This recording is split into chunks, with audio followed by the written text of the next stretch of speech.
Olá, aqui estamos para a semana que encerra a leitura do nosso livro atual, Trem Noturno para Lisboa. Hoje eu vou ler para vocês o capítulo 50. Ele é um pouco longo, então se eu ver que está ficando complicado para vocês, eu paro numa parte, tá bom? Quando depois Gregório se lembrou da sua primeira noite em Salamanca, parecia que tinha passado horas lutando contra os acessos de tontura, tropeçando por catedrais, capelas e claustros, cego diante da sua beleza, mas completamente dominado por sua força escura. Ficara olhando para altares, cúpulas e cadeiras de couro que imediatamente se sobrepunham em sua memória. 2 vezes fora apanhado pelo início de uma missa e acabara assistindo a um concerto de órgão. Não quero viver num mundo sem catedrais. Preciso da sua beleza e da sua transcendência. Preciso delas contra a vulgaridade do mundo. Quero erguer o meu olhar para seus vitrais brilhantes e me deixar cegar pelas cores etéreas. Preciso do seu esplendor. Preciso dele contra a suja uniformidade das fardas. Quero cobrir-me com o frescor seco das igrejas. Preciso do seu silêncio imperioso. Preciso dele contra a gritaria no pátio da caserna e a conversa frívola dos oportunistas. Quero escutar o som oceânico do órgão, essa inundação de sons sobrenaturais. Preciso dele contra a estridência ridícula das marchas. Isso tinha sido escrito por Prado aos 17 anos. Um jovem que ardia, um jovem que pouco depois fora com George O'Kelly para Coimbra, onde o mundo inteiro parecia lhes pertencer e onde chegou a duvidar das afirmações dos professores nas salas de aula. Um jovem que naquela época nada sabia acerca da correnteza do acaso, das formações de areia movediça e das cinzas da futilidade. Anos mais tarde, escrevera ao padre Bartolomeu as seguintes linhas: há coisas que para nós, os homens, são excessivamente grandes.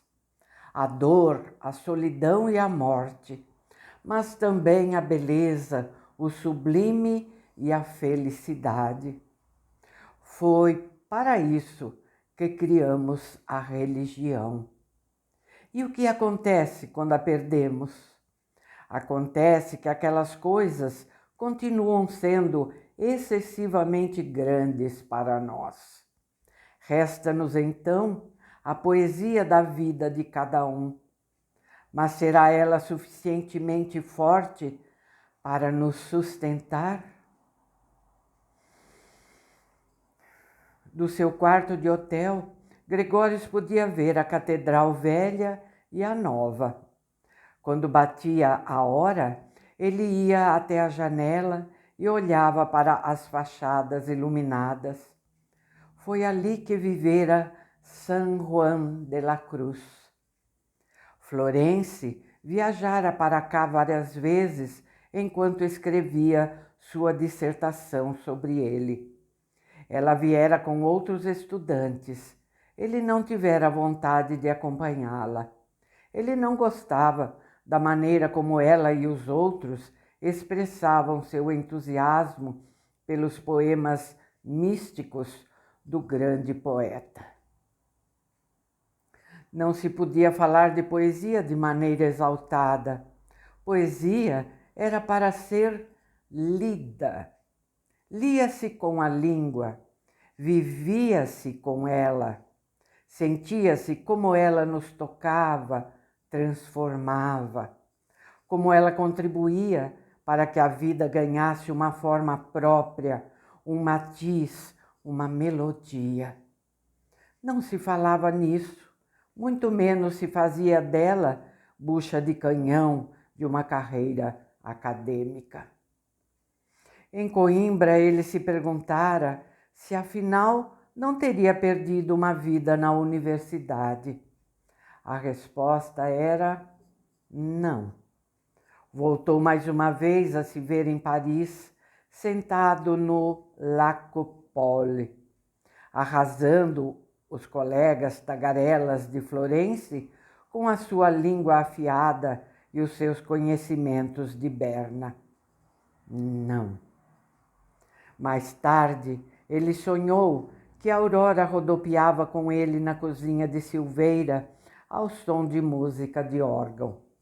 A cozinha começou a se ampliar, ele mergulhou fundo e caiu num redemoinho até perder a consciência e acordar. Foi o primeiro no café da manhã. Depois foi até a universidade e perguntou onde era a faculdade de História. Dentro de uma hora, Estefânia Espinhosa ia dar uma aula sobre Isabel, a católica. No claustro da universidade, os estudantes se acotovelavam sob as arcadas. Gregórios não entendeu nenhuma palavra do seu espanhol rápido e preferiu ir logo até o auditório, um espaço revestido de lambris de uma elegância sóbria, monástica. À frente, um estrado com um púlpito. A sala começou a se encher. Embora fosse grande, ficou completamente lotada antes do início da aula. E dos lados havia estudantes sentados no chão.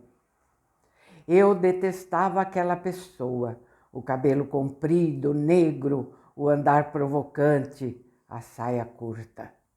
Adriana a vira quando ainda era uma jovem de 20 e poucos anos.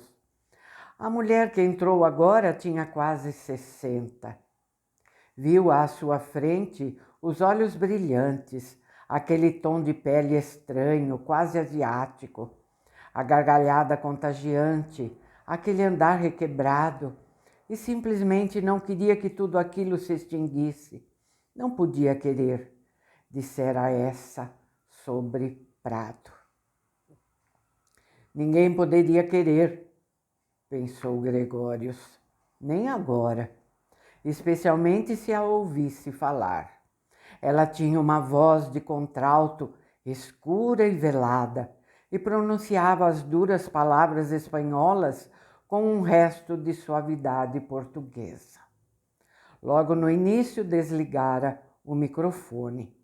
Tinha uma voz que podia encher uma catedral e um olhar que fazia o ouvinte desejar que a aula nunca mais acabasse. Gregórios entendeu pouco daquilo que ela disse. Ouviu-a como se escuta um instrumento musical, às vezes de olhos fechados, às vezes concentrando o olhar em seus gestos. A mão que afastava da testa os cabelos grisalhos, a outra que segurava uma caneta prateada e desenhava às vezes uma linha no ar para ressaltar determinadas coisas. O cotovelo com que se apoiava na mesa, os dois braços esticados com que cingia a superfície da mesa sempre que começava um tema novo.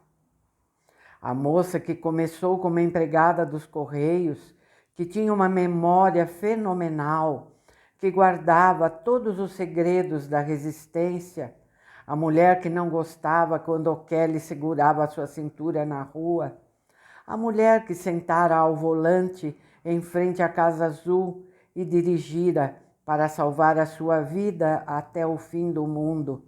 A mulher que quis ser levada por Prado para a sua viagem, gerando nele uma decepção e uma rejeição tais que culminariam na maior e mais dolorosa lucidez de toda a sua vida, na consciência de ter perdido definitivamente a corrida pela própria felicidade, no sentimento de que a sua vida, que começara ardente, estava se extinguindo e se transformando em cinzas. Os empurrões dos estudantes, ao se levantarem, assustaram Gregórios. Estefânia Espinhosa arrumou os seus papéis na pasta e desceu o degrau do estrado. Vários estudantes aproximaram-se dela. Gregório saiu e esperou do lado de fora. Ele se posicionou de forma a vê-la de longe para decidir ainda se iria ou não abordá-la. Então ela veio, acompanhada por uma mulher com a qual conversava como se fosse uma assistente. O coração de Gregórios estava aos pulos quando ela passou por ele. Ele seguiu-as escada acima e percorrendo um longo corredor. A assistente se despediu e Estefânia Espinhosa desapareceu atrás de uma porta. Gregórios viu o seu nome na porta, o nome que não podia lhe bastar. Lentamente voltou e se segurou no corrimão. Lá embaixo ficou parado durante um momento e voltou a subir as escadas apressadamente. Esperou que a respiração se normalizasse e bateu à porta. Ela já estava de sobretudo e parecia prestes a sair. Olhou para ele com ar questionador. Podemos falar em francês? Perguntou Gregórios. Ela assentiu com a cabeça. Hesitante, ele se apresentou e, como tantas outras vezes, mostrou o livro de Prado. Seus olhos castanho claros se contraíram. Ela olhava para o livro sem estender a mão para pegá-lo. Os segundos decorreram. Por quê? Entre, por favor. Ela foi até o telefone e disse a alguém em português que agora não podia ir.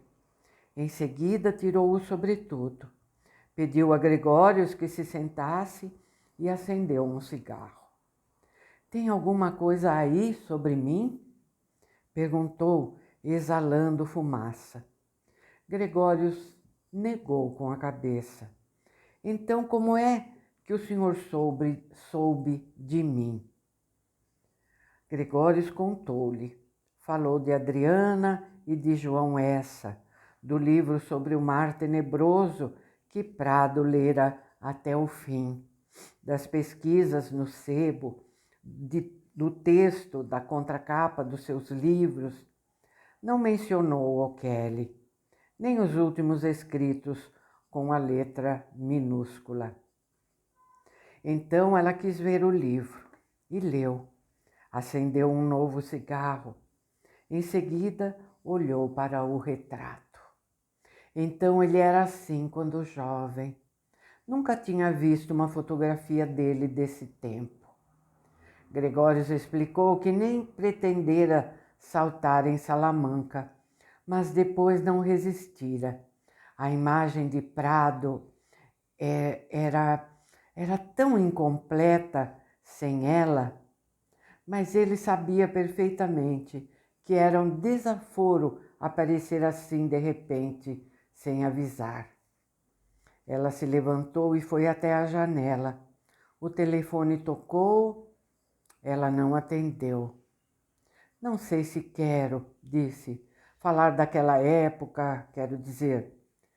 De qualquer maneira, aqui, nunca. Posso levar o livro? Quero ler um pouco, pensar. O senhor vem à minha casa hoje à noite. Então eu lhe digo como me sinto sobre tudo isso. Ela lhe deu um cartão de visita. Gregórios comprou um guia e visitou conventos, um depois do outro. Ele não era um homem que precisava ver todas as atrações turísticas. Quando via muita gente se acotovelando diante de alguma coisa, costumava ficar do lado de fora. Era o que correspondia ao seu hábito de só ler os best-sellers muitos anos depois. Da mesma forma, não foi a avidez turística que o levou a isto agora. Só no meio da tarde é que compreendeu.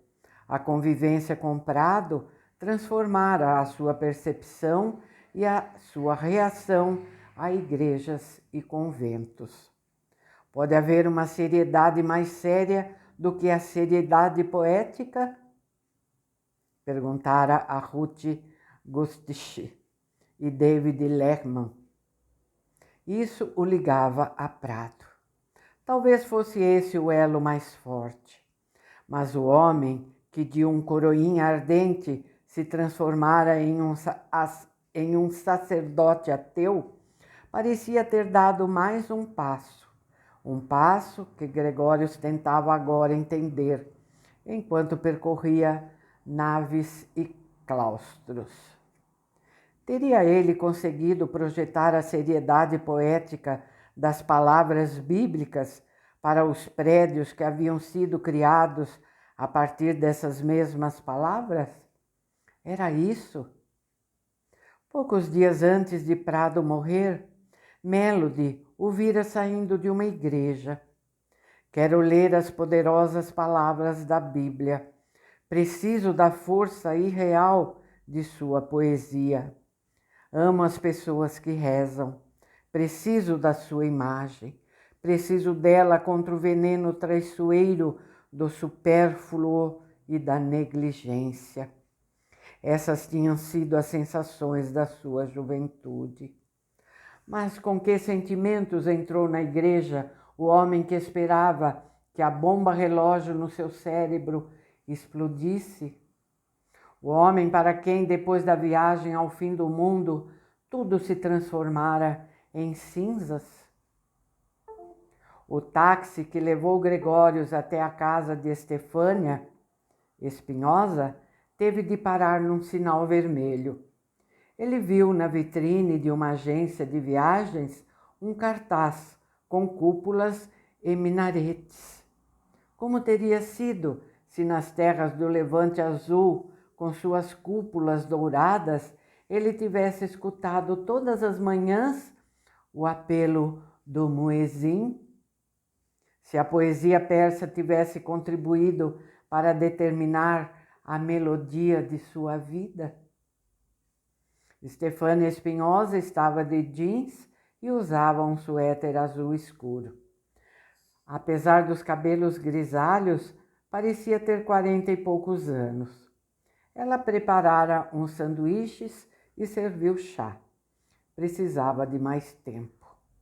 Quando notou que o olhar de Gregórios passeava pelas estantes de livros, convidou-o a se aproximar. Ele pegou os pesados volumes de história.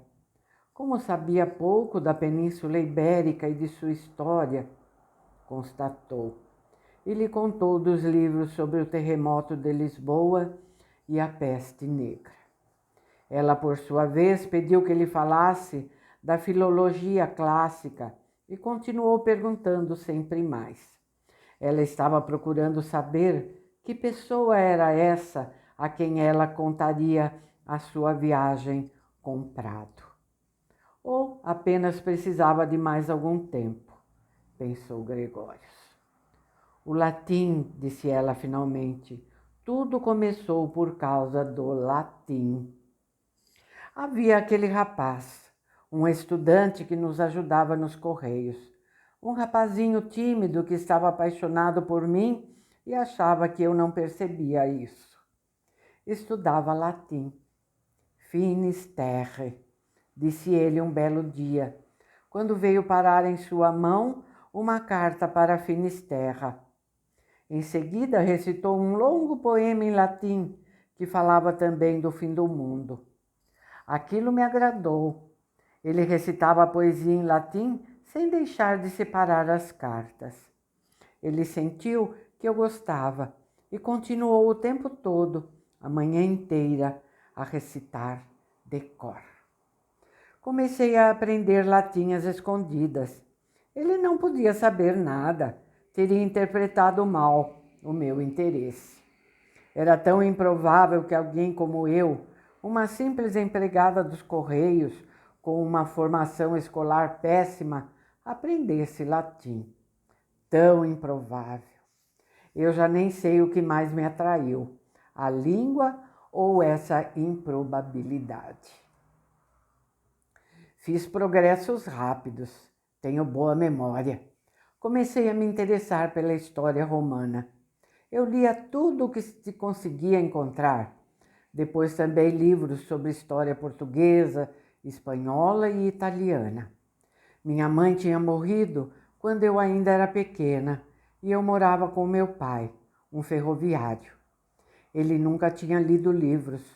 No começo achou aquilo estranho, depois ficou orgulhoso. Era um orgulho comovedor. Eu tinha 23 anos quando a PIDE veio buscá-lo em casa e o levou para Tarrafal por suspeita de sabotagem. Mas sobre isso não consigo falar, nem hoje. Conheci George O'Kelly poucos meses depois, em um encontro da resistência. A prisão do meu pai tinha sido comentada na filial dos Correios e, para o meu espanto, constatei que uma grande quantidade dos meus colegas fazia parte do movimento de resistência. Eu própria despertara de um momento para o outro para coisas políticas com a detenção do meu pai. Jorge era um homem importante no grupo, ele e João Essa. Ele se apaixonou perdidamente por mim. Claro que me senti lisonjeada. Tentou me transformar numa estrela. Eu tive aquela ideia da escola para analfabetos, onde todos se pudessem encontrar sem levantar suspeitas. Foi então que aconteceu. Uma noite, Amadeu entrou na sala. A partir daí, tudo mudou. Uma nova luz caiu sobre as coisas. Com ele aconteceu o mesmo. Eu percebi logo naquela noite. Eu o queria. Não conseguia mais dormir.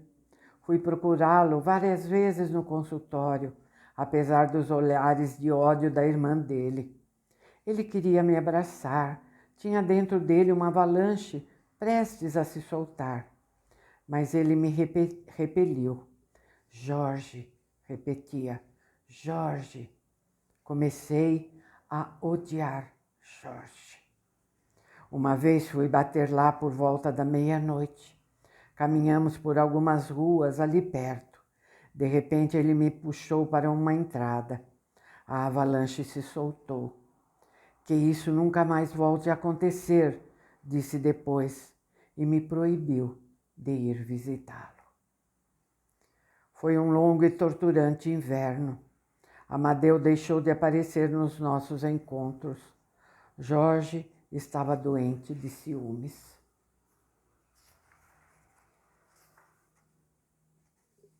Eu acho que eu vou parar por aqui, porque ainda faltam 3 páginas.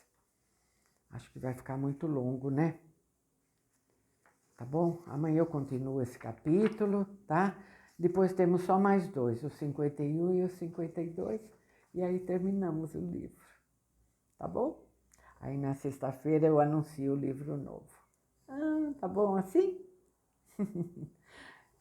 Tá bom então, gente. Até amanhã, tá? Não esqueçam nunca dos pedidos que eu faço sempre para vocês, tá? De deixar o seu like, de deixar um comentário. Se possível, divulgarem o nosso canal. Eu fiz aí, vocês viram, acho, né? Um videozinho dizendo bem direitinho o propósito para o qual eu criei esse projeto. E espero que logo a gente tenha aqui muitas pessoas ouvindo essas leituras, tá bom? Para isso eu conto com a ajuda de vocês, tá bem? Muito obrigada, tá? Um beijinho para vocês e até amanhã.